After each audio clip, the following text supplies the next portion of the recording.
Greetings, everyone. This is Pamela Lorenzo, your host, your friend for the Leader Without podcast. Today, I have another great guest for you, my good friend, Sarah from Melbourne, Australia. We had a good talk, I believe, last week or the week before. It was a good talk. We connected, I believe, once again through no, it was the speaker's corner with our friend Corey about 2 weeks ago. And yeah, we had a good chat and learned a lot about her. And I realized that I need to bring her on because she has a beautiful message and vision to share with us. So just a little bit about her. She's originally from the UK, now living in Australia for a while. And yeah, she did the typical route, 10 years in corporate. Then she had an issue with health that had to be taken care of. So she went all the way to Norway to take care of that. And then that was in a way her awakening. She started asking the right question: is this all life is about? Am I living my best life?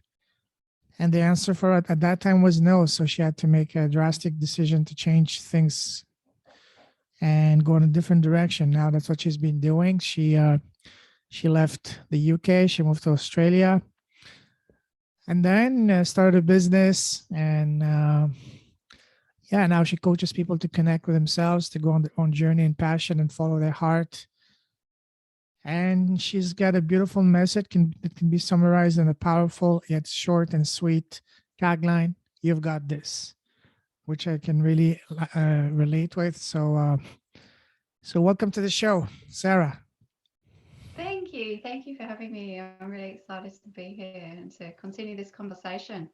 Very welcome. Pleasure's all mine. So, as I told you last time, the type of conversation I like to have is to have a look into the hood, so to speak, to see what's in your heart and get to know you as a person, human being first before the title. Sure, we're going to talk about your business, all that, but the focus of my podcast is mainly to get to know the person, as because when we do business, when we're looking for a professional, for an expert, sure, they all qualify, they all have the credentials, but the one we're gonna select to do business with is the one that we connect the most as a person at a personal level. So that's what we're gonna do. Are you ready? I'm ready. Ask me some questions. All right. Be careful what you ask. You may very well get it. All right. So first of all, for people who don't know you, tell us, who's Sarah as a person and as a human being? Sarah, as a human being, is a mum to three beautiful children, Mhm. 16, 11, and 7. 7. They are my greatest teachers, my biggest blessings in life. I'm also really passionate about helping people to connect with themselves and to connect with nature and just to live their best lives. And so that's me. I do that every day, and I'm very blessed to be able to do that within my business. So that's all encompassing. So those two things come together. I am somebody who's very passionate about the environment and about just really allowing people to see that we have this one opportunity, this one life, and let's find the joy, the fun, the blessings, and really make the most of it. So that's what I spend my life doing, and connecting with friends and family. Um, just trying to be in the moment, because I think we get really stuck in our heads and we're so concerned about the future and the past. So anything that makes me very present, I love to do. So meditation, I love meditating. I do that every day. Mindfulness, swimming in my pool in summer. That's where you will find me in summer. Lots of writing. I love to go and write at the beach or in a cafe, as well as at home in my studio. And I love speaking and sharing my message. So yeah, it's just, I don't see my job as work. It's just who I am. So it's quite hard to separate those two things. That's amazing. Wow. There's a lot for us to unpack. Awesome. Now, which part of the UK are you from again? I love this question because the answer is I don't really know. So I was born up north, and I spent 5 years living there. Then I moved down to Gloucestershire. That's where I grew up. And then I went to university in Plymouth and lived by the sea. And that was the first time I realised that I'm really connected to the ocean. And then I spent the rest of my time living in Bristol. And that's where I was for 10 years before I moved out to Melbourne. So I never really know what to say because my roots are in the north and I'm very passionate about that. And that's where a lot of my family were from. But I spent most of my life further south and then ended up living in Bristol. So That's very interesting because when we talk, and if I didn't know you, I would not. I mean, there's not an ounce of British accent left in you. It's more like Australian accent. It's very obvious. So either you love Australia, or you did a good job at really catching on the Australian accent, which is very charming. I just noticed that. I just wanted to let you know that because wow, an Australian accent is one of my favorite accents out there. So that's awesome. people here though, they think that I'm very posh. So Australians think I sound very English, and they're like, "Oh, you're so Okay. posh. You speak so well." And then I go back to the UK, and they're like, "Oh, you sound Australian." So I think I'm a little bit half-half. I don't think I fit in Yes. anywhere. Yes. Okay. Wow. Awesome. Now, let me now first ask you a series of rapid fire questions to further get to know you as a person. Ready? Ready, go. All right. What makes you happy? What makes me happy is seeing my children happy, is spending time with them.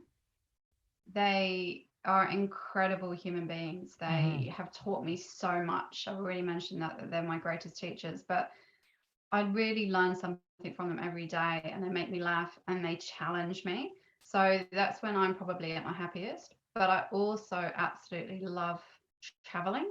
And I know you've traveled around the world and lived in lots of amazing places. So really passionate about exploring new places and connecting with other people and learning more, connecting to the environment, and yeah, just learning about other people.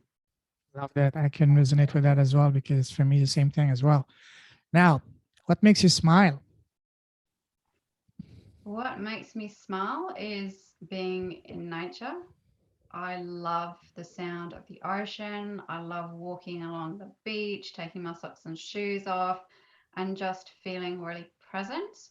Walking through a forest, listening to the birds sing, anything that just allows me to be outdoors always makes me smile, changes my energy. And I really encourage other people to try that if they haven't already. Awesome. Now, let's take the happiness factor a couple of notches even higher. What makes your soul come alive? My soul comes alive when I see somebody else that I've been working with or somebody else that I've connected with have that real aha moment where they connect so deeply with self that they feel the essence of who they are for the first time. When they see themselves through my eyes, because I connect with people on a soul level. I love that. There's nothing better than that. It's really hard to put into words. Love that. Now, on the other side of the spectrum, what makes you sad and angry? I think disrespect for the environment makes me really sad and angry. I think we take so much for granted and we take so much from this beautiful planet and we don't give enough back. And that really does hurt me. And yeah, that makes me sad. I agree. Now, what scares you other than spiders? Yeah, we have plenty of those. That's I one thing know. I've had to get. And snakes. Yeah, I'm a bit scared of snakes. We've got lots of blue tongue lizards in our garden, and whenever I see them, I'm like, "Where are your legs? Where are your legs? I need to see your legs, so I know you're not a snake." What scares me? I think for me, losing my children is my biggest fear. So my children passing before me, and I think a lot of people would resonate with that. But I went through so much to have them that the fear of them being taken away would, yeah, that Yeah, cripples me at times. absolutely. I'm sure this is one of the major fears of every parent in the world, you know. And yes, we're going to talk about that in a moment after that. Now, what would you say is your number one super personal superpower? I think I've touched on it already. I think I'm a very deeply compassionate, sensitive person, and I have the ability to be able to tune into people and to read the room and connect with somebody's energy and feel whether they're okay or not. And I don't even need to be in the same space or the same country to be able to do that. And I also get a lot of messages through in my dreams, which provide me with a lot of guidance about my own life and other people's lives. Love that. Now let's move forward. You mentioned something that we both love, traveling. What was the very first trip you took? The very first trip, when I was very blessed to grow up in the UK, and a lot of our summer holidays were spent in France.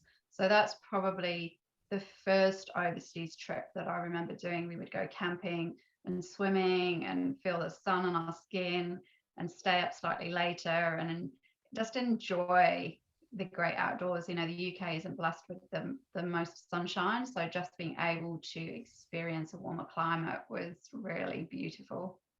Yes, you mentioned France. That's a country I grew up in. Where in France did you go camping? And I loved camping with my parents when I was a kid. Yeah. Oh, everywhere. We went all around. We would spend 3 weeks there and we would travel from one campsite and then another week, another campsite. But I think the Dordogne is my Oh favorite yeah. place. Dordogne, yeah. Yeah.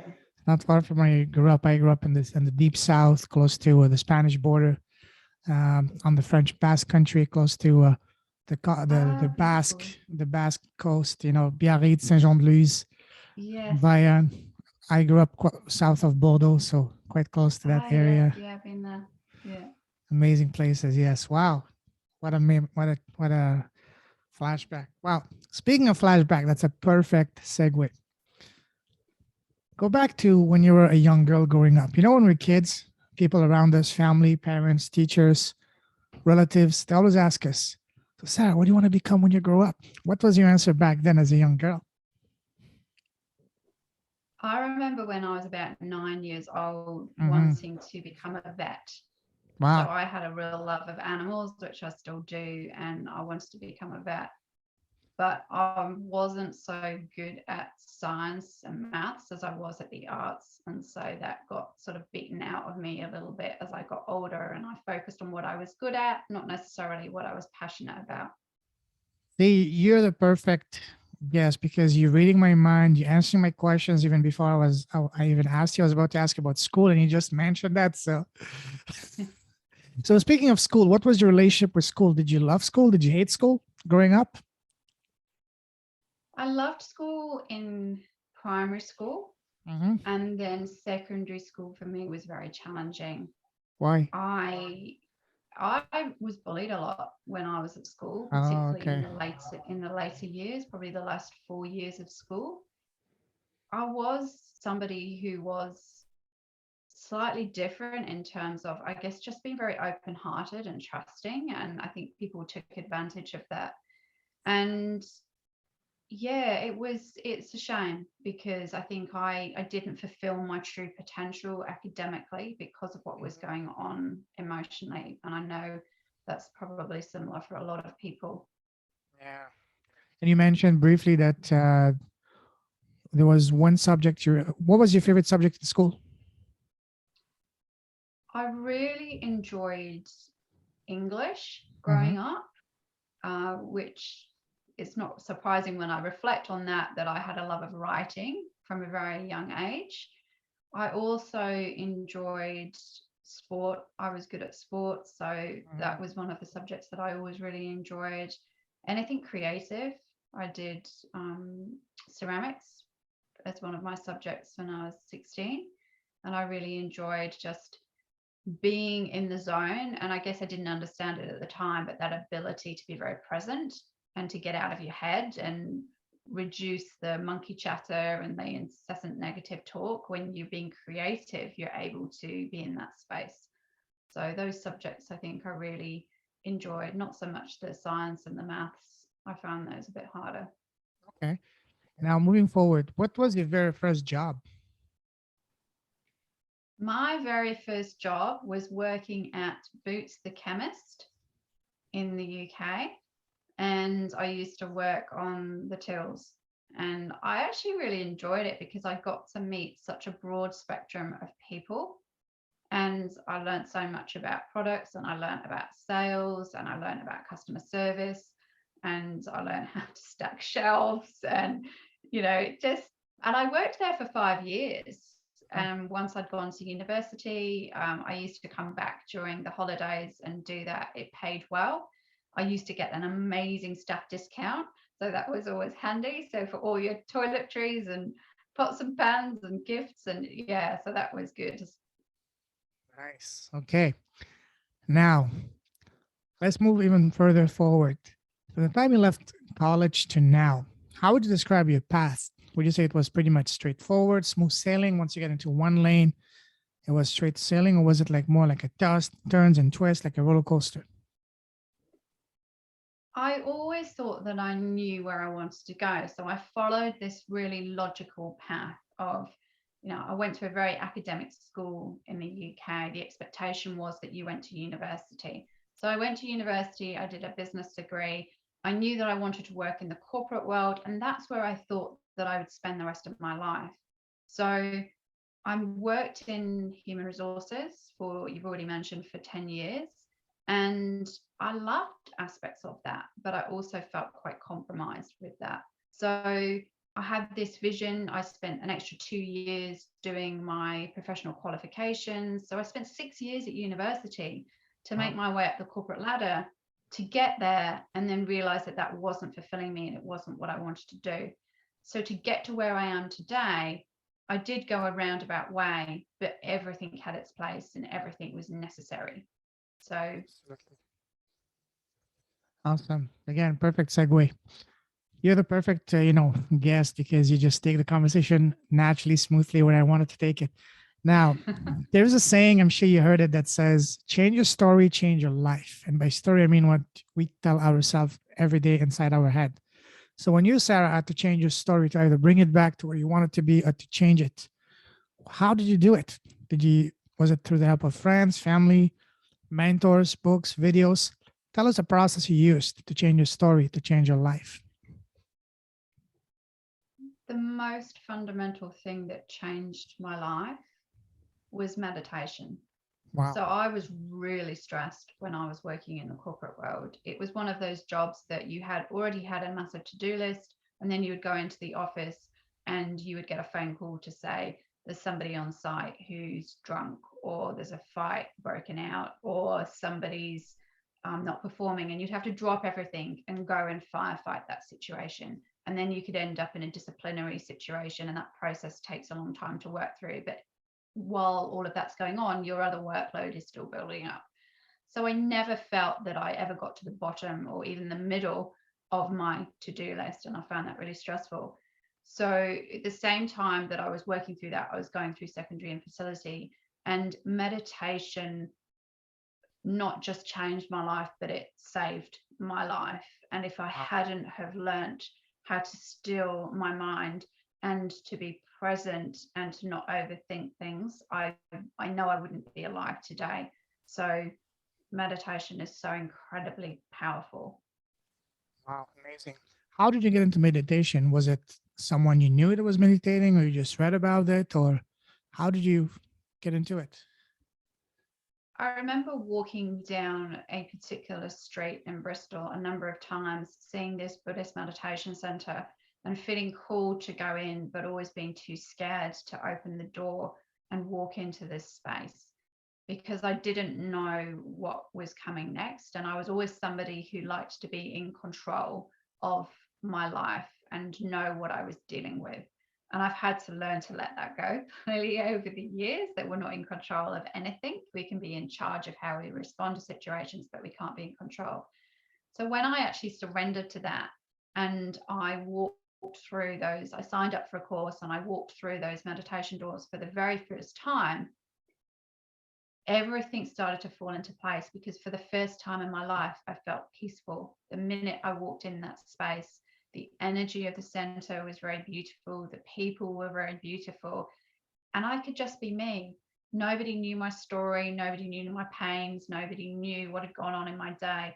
I just allowed myself to be very present in that moment for the hour that I was there once a week. And that was the beginning of this journey to connect with self. Love that. Wow. We're going to get into that in a moment. But now you mentioned that you had some issues that really took your life to a different direction. Tell us about that. So I already had a son, and I was really wanting to complete my family, to have a second child. And that journey through secondary infertility was the most challenging, painful, traumatic experience I've ever been through. It's filled with a lot of loss and miscarriages and grief. And I guess my story peaks when I was told that I needed to have IVF. That was really my only option. And I'd had a lot of issues with the health system in the UK.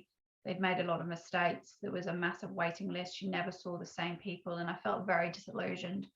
So I researched where else we could go to have IVF. We'd already been on holiday to Norway. We had friends in Norway. I felt very connected to Norway.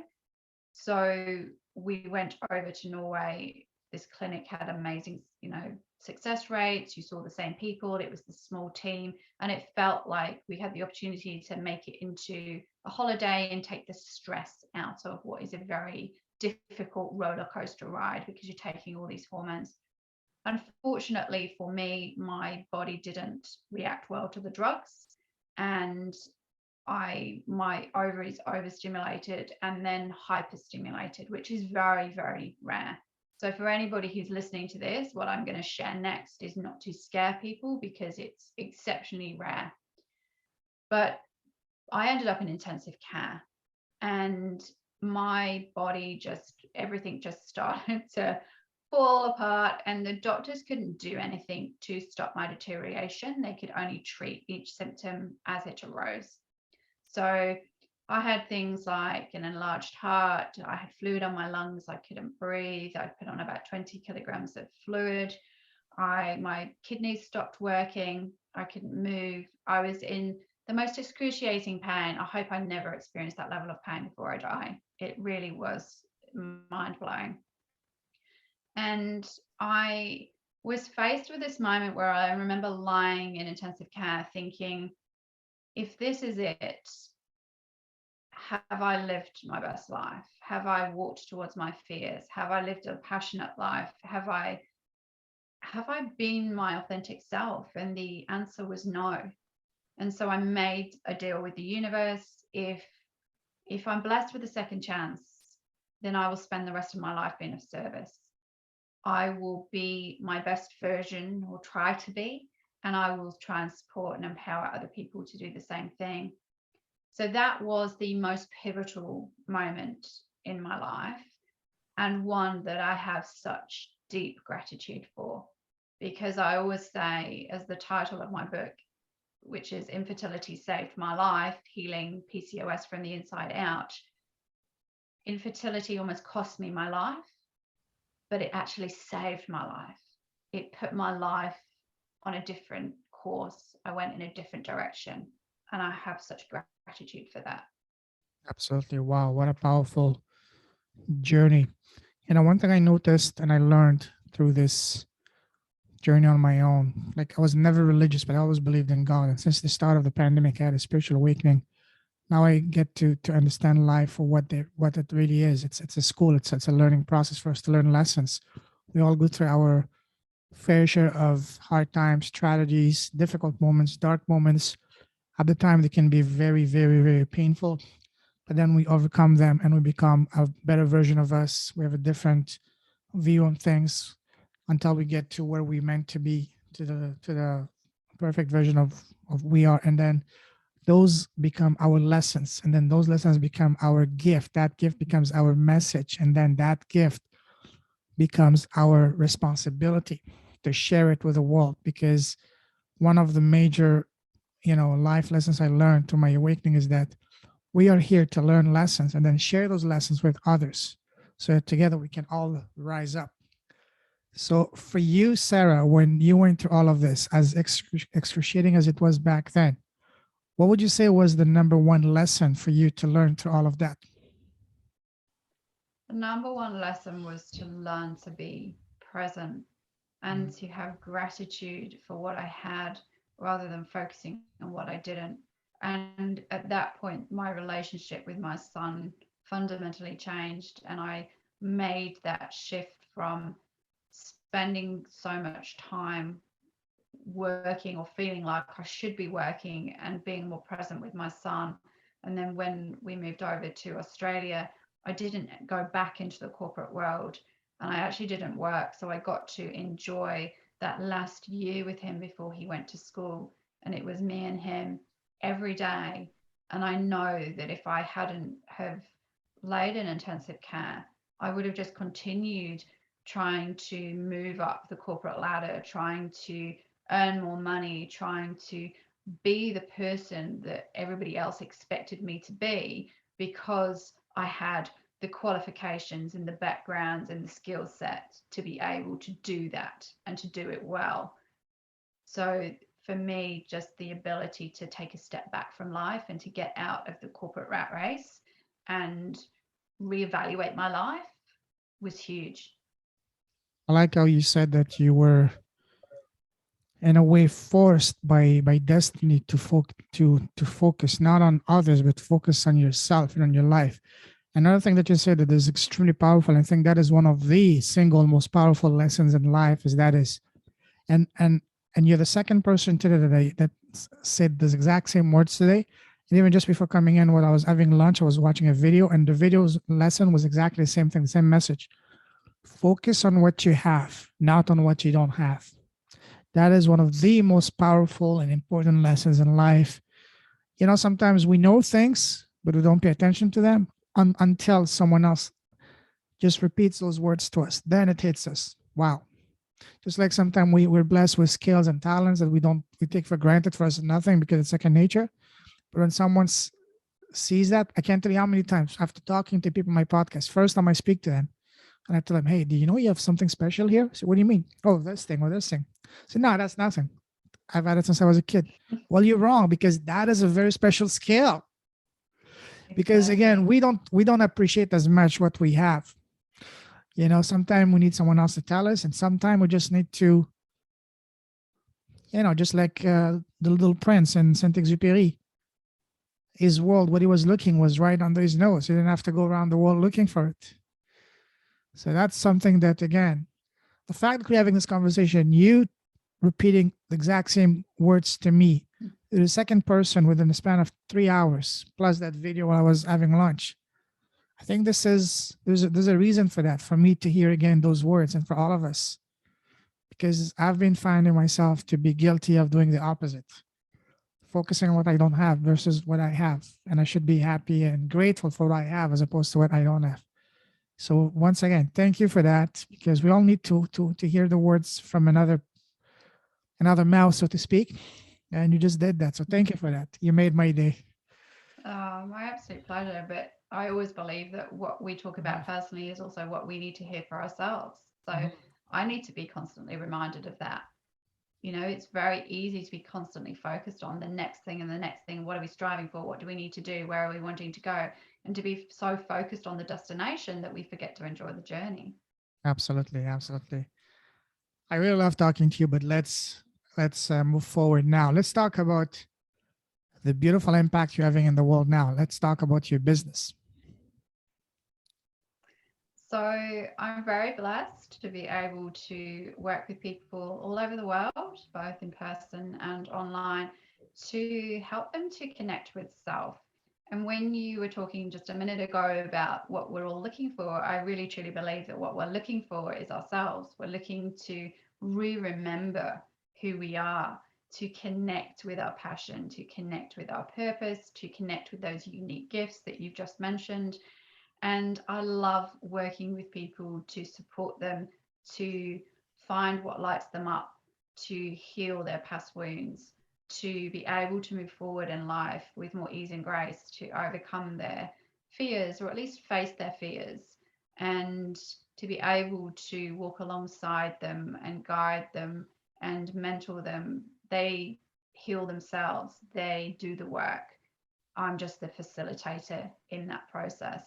And so I love what I do. As I mentioned before, I don't see it as work. It's just an extension of who I am.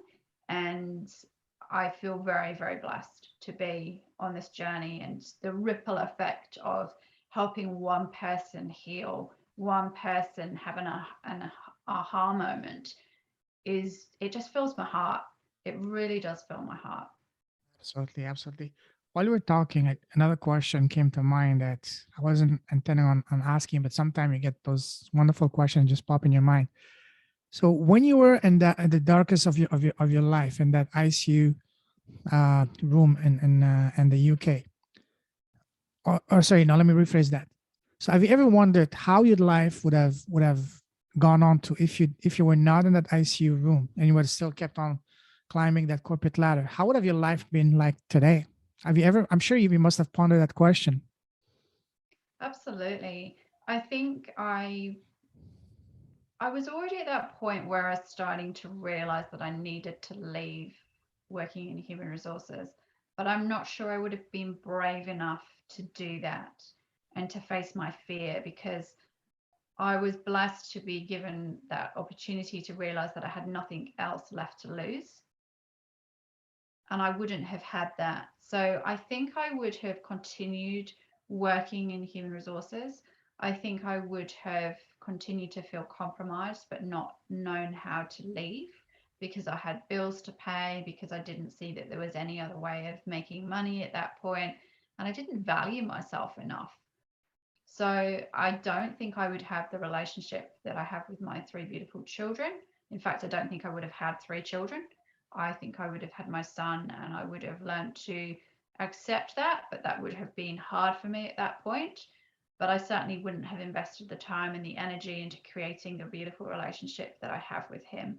So I think I would have been more abundant financially for that period of time, but I wouldn't have been abundant from a heart perspective. I wouldn't have been happy.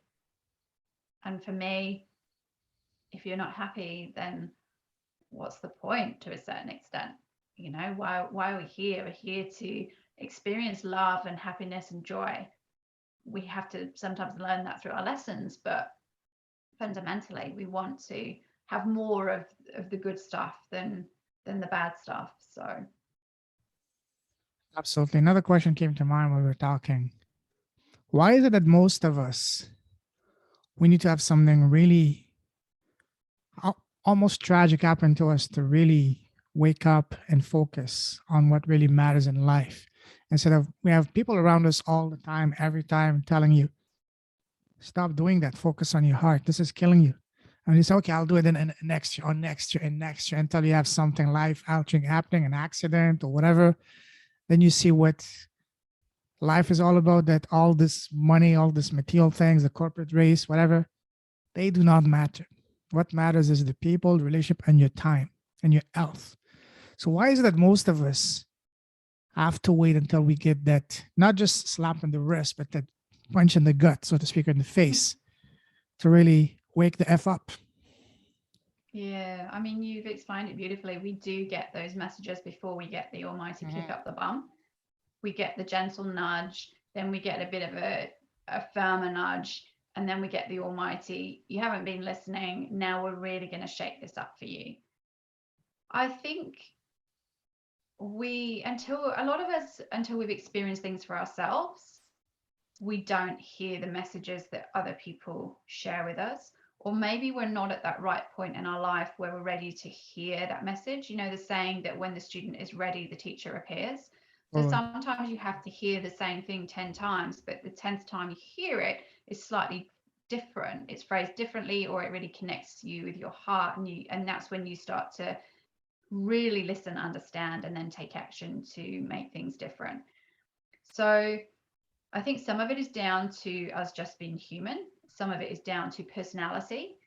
You can tell some people constantly, you know, that's black, that's black, that's black. And they'll say it's white, it's white, it's white, until they tip over the edge. And that's their personality type. I've had to learn that myself too along the way, that I have to listen to the inner whisperings and the inner nudges. And I think because so many of us are disconnected from self, we don't listen to our intuition. We don't listen to the internal guidance that is always there, guiding us in the right direction, helping us to avoid those big catastrophic moments. But we're not tuned into self because we're so distracted by the external world. And I think as much as COVID has been so hard for so many people, you know, me included, it's given us time to take a step back, to have space to connect with self. And I know that's been really challenging for a lot of people because all of a sudden the world as they knew it and all the distractions and the social life has been taken away. And for extrovert people in particular, that's very challenging. Whereas I'm an introvert, so I've loved the quiet space and time to reflect and connect and create and just be, not do. Absolutely, and that, I always say that as horrible as it's been, COVID has been a blessing in disguise. Just like we're talking that, and you said perfectly as well, we get nudges and messages, we don't pay attention until we get that kick in the butt.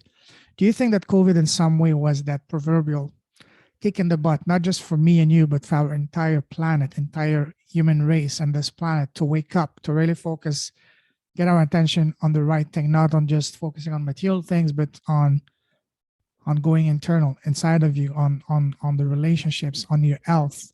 Do you think that could be like a kick in the butt, but at the grander scale for all of us in this planet?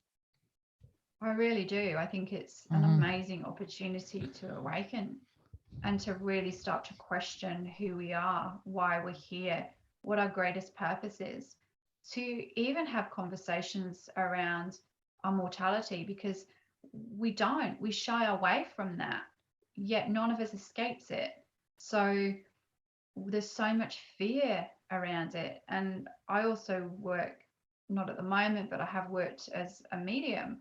And so connecting with spirit and offering messages of love and support from the other side. And that's a very humbling experience to be able to do that work and to realize that we're still connected and that we are all love and that there is so much more to this world that you've already explained, you know, than money and status and the next car, the next house. It's really, this journey is really about loving self. And when we love ourselves, we can love other people fully and connect in a way that we just don't even understand until we've been on that journey. It's very, very powerful and very, very humbling. Absolutely. You said it perfectly. No, because, and also it has awakened us on so many levels, not only understanding ourselves, but opening our eyes to what's really going on, to all the lies and deception around us. Look at how many people are awakening around the world. Look at all this beautiful love fest you see around the world, people coming together, hugging each other, all this freedom movements around the world. This would have not happened 2 years ago before the COVID because people are too focused, too caught up in paying the bills and climbing the corporate ladder. And as a result of that, even I don't know if it's the same thing in Australia, but in the US, since during the pandemic, there's been a massive, you know, uh, what they call it, the resignation wave. Over 25% of the workforce has resigned because they realize that, hey, I can be much more productive working from home than having to deal with 2-3 hours of commuting a day. I can be with my family. And if a company or business is willing to pay me a good amount of money to do work, and that means I'm qualified, able, and knowledgeable to do the same thing for myself. So a lot of people are, starting their own business because of it. A lot of people that I know as well are downsizing their lifestyles, not because they can't afford it, it's because they realize they don't need that. They don't need the $4,000 or $5,000 a month mortgage to be happy. Yeah. They can be happy for half of that and reduce the stress level and thus enjoying a much more, happier lifestyle overall. So it's beautiful when you see that around you.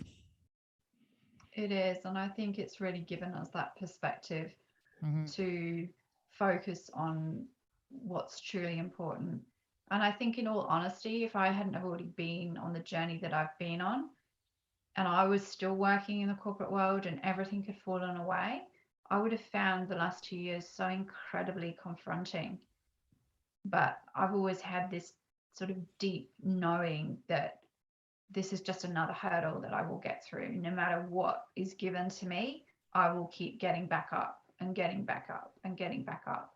And I think this has been a really beautiful experience in terms of helping other people realize that they have everything inside them, all the answers lie inside, and they are stronger than they know.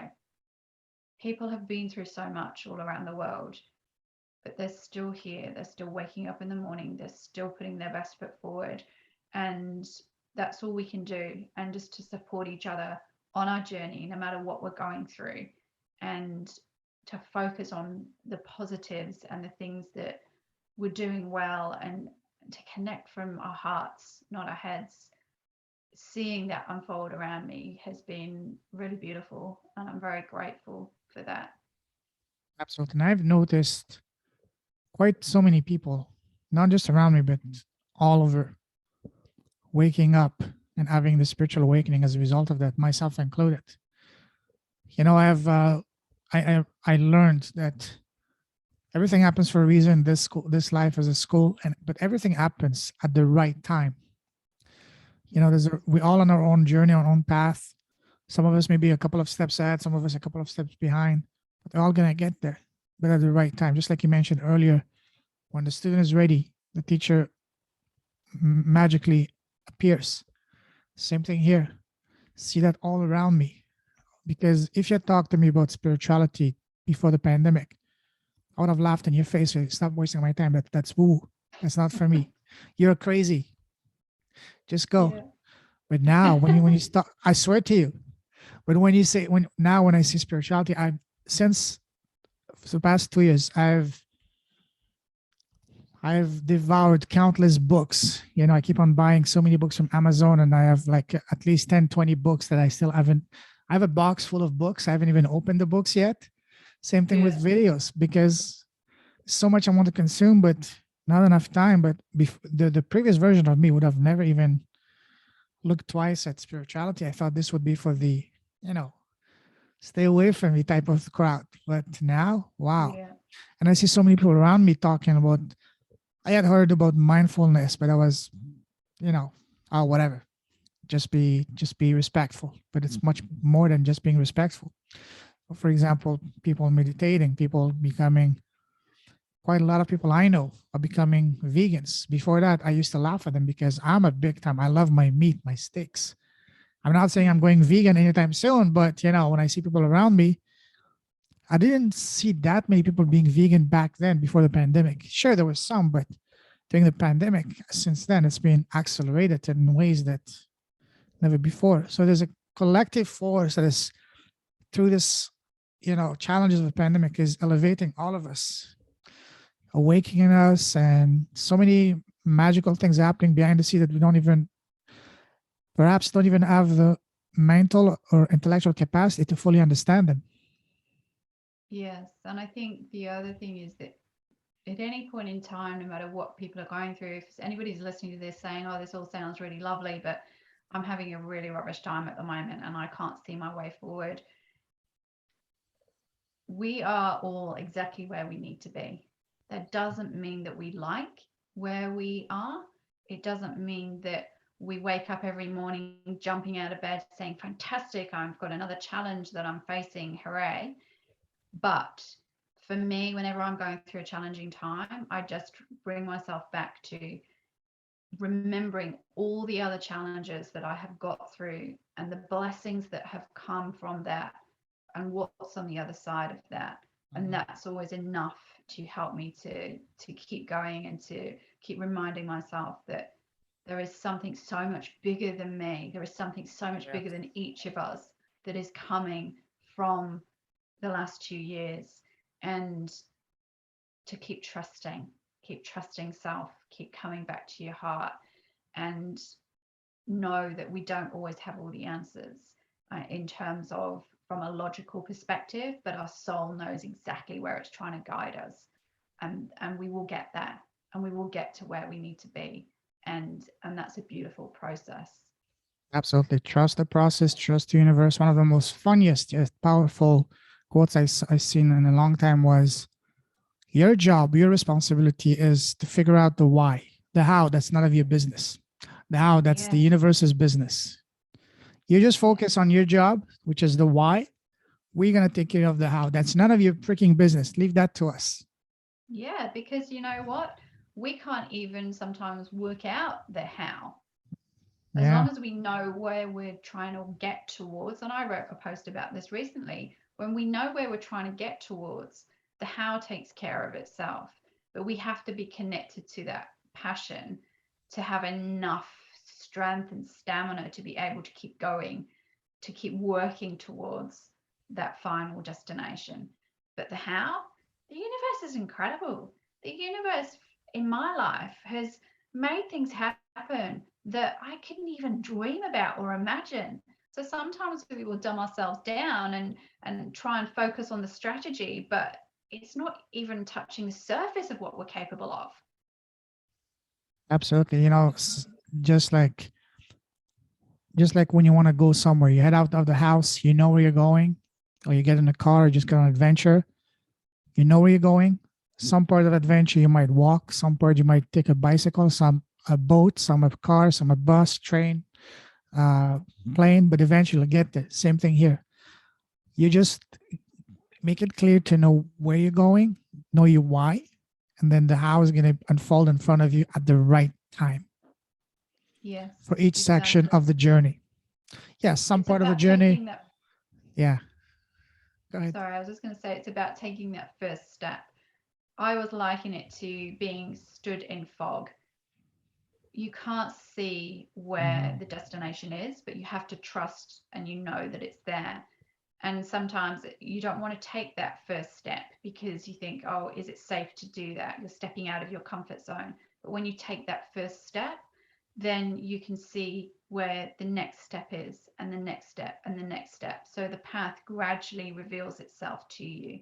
We don't need to always know the bigger picture. We just need to know what our next step is. And that might be something really small. It might be picking up the phone and making a phone call that we've been procrastinating on. It might be doing a web search and finding the name of a local person that we can go and learn something from. It might be starting to read the first chapter in a book. It might be connecting with a friend who knows something that we're interested in. Whatever it is, it doesn't have to be this big, almighty, you know, life changing first step. It can literally just be that next thing that takes us to the next thing that takes us to the next thing, and just trusting that we're going to be guided there because we will be. Absolutely, absolutely. Listen, I love talking to you, but let's move forward. Let's get back to your business. Who is your ideal client avatar?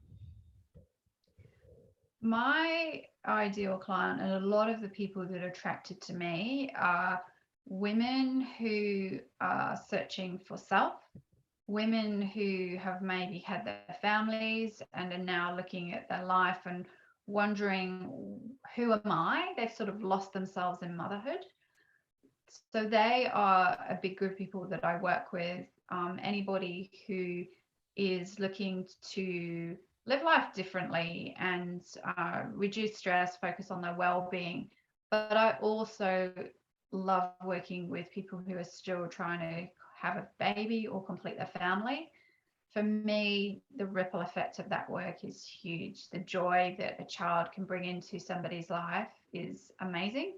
So I love working with women and couples to support them to go on that journey with more ease and grace, because it's a really challenging one, and it's one that's shrouded in a lot of silence and stigma and shame. And we need to shine a light on that and know that it affects so many people. So why are we not talking about it? Yes. In business, there is a powerful principle called your irresistible offer. What would you say is your irresistible offer in your business that's going to make someone choose you rather than someone else? I think because I've learned so much from my own story, and I Mhm. have this really deep desire to to help other people. Like my heart, my compassion, my vision for where I want to be is pretty big. And I really want to help take away other people's suffering and pain so that they don't have to learn the hard way. You know, I came to where I am today on a really, you know, difficult path, but it didn't need to be so hard because I did have messages along the way and I didn't always listen to my intuition. I didn't always connect with self to make that journey easier. So anything that I can do to support people with that, I'm really committed to. And I just really I give myself, because like I said, it isn't about business for me. It's just an extension of who I am. Absolutely love that. Speaking of that, share with us, please, an example of the most remarkable transformation you've seen from one of your clients so far. I wouldn't say it was the most remarkable transformations, but it was very recent, so it sticks in my mind. I was working with a lady who has been through so much tragedy in her life. Even just one of those tragedies would be enough to really stop people in their tracks and really just, yeah, I don't know how she's got through everything that she's been through, is what I'm trying to say. So she's very, very inspiring, but she's become a bit disconnected from self. And we went right back to the basics of, I want you to learn how to tune into your own energy and to connect with yourself. And we spent an hour working together. And the very last thing that we did, she suddenly had this moment where she felt her own energy and she started to cry. And I said to her, but that's what I feel when I work with you, when I connect with you. I feel that that's the essence of who you are. And you've just reconnected with that. And that is the most beautiful thing that you can ever do, is to feel your own soul, feel your own essence, feel your own heart. So I'm hoping that that's a really massive pivotal moment for her. Our journey working together has just started. So I can't say what her transformation has been, but I hope that that is a life-changing moment where she's really just connected back with self. Absolutely. Wow, beautiful. Now, the theme of this podcast is cause. What would you say is a cause that is dear to your heart? A cause that is dear to my heart, I've already mentioned it, is the environment, is the planet, animals, helping to reduce the pain, the suffering, the damage that we're doing to the environment. So I'm really connected to that space, and I have big visions for the future in terms of being able to work with charities and taking it to the next level. Awesome. Love that. Now, to wrap things up, let me ask you a series of rapid fire questions on advices. Ready? Yes. What would you say has been so far the best piece of advice you've received? One that I really like is, if you don't ask the question, then the answer will always be no. I was always too afraid to ask for what I wanted and what I needed in my life. But now I do that. And it's amazing how many people say yes. Absolutely. Now, what would you say has been so far the worst piece of advice you received? I think there's been lots of times when I have listened to other people telling me that my intuition or my gut is wrong because they're very logical. And so I think anything around decisions around money or moving overseas or taking risks where people have sort of gone into their own fear and then tried to project that onto me, that's been the worst advice about, it doesn't make logical sense, Sarah. Well, life isn't about being logical. Life is about connecting to your heart and leading with your heart. Absolutely. I see life as not only as a school but as a buffet. It's a beautiful 5-star Michelin buffet for us to try a little bit of every dish, so to speak, every type of experience, because it's what we are here for. To accumulate not riches, but experiences. And through those experiences, we may or may not accumulate those riches. But that shouldn't Yeah. be the point. Absolutely. Now, imagine that you were blessed with a time machine and you can go back in time and sit face to face with an 18-year-old Sarah. What's the number one piece of advice you would give to her, knowing all that you know now? I think it's really simple. I think it's just really like you don't need to have all the answers right now.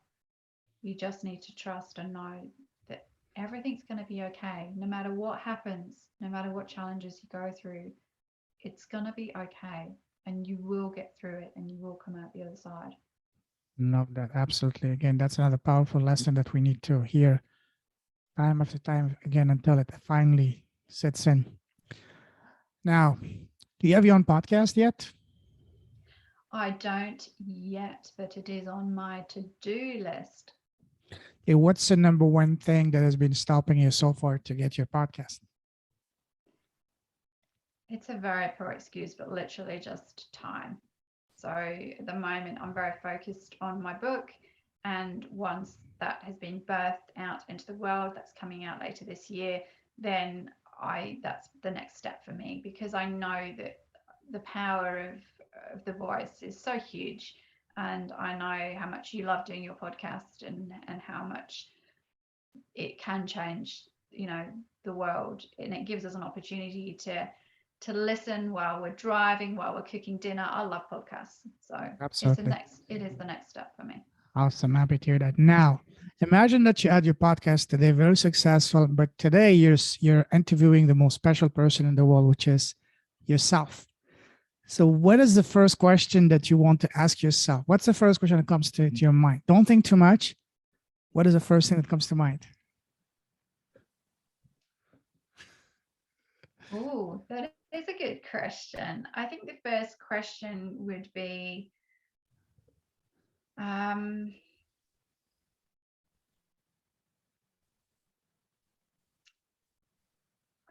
don't know. What's the next step? What's what's the next thing that you can do right now to help you to be the best version? I think I would keep coming back to that. What's the next thing you can do to help move you in the right direction towards the vision that you have to be able to support so many people all around the world? And what would be your answer? Keep sharing my story. I think it's Yes. very simple. And if I were to add my perspective to it, the best way to do so, at least from my experience, the fastest, best, most effective way to do it is through this, the podcast. Yeah. Absolutely. Now, my favorite question to ask, I always keep that for the last, best for the last. What is the smallest thing you've done that has had the greatest positive impact in both your life and business? And by small, I don't mean something small. I mean the one thing you've done that has had the biggest impact so far in your life. For example, for me, it's been starting my podcast. What about you? I think I think it's the same thing, just speaking my truth, being authentic, sharing my story, no holds barred.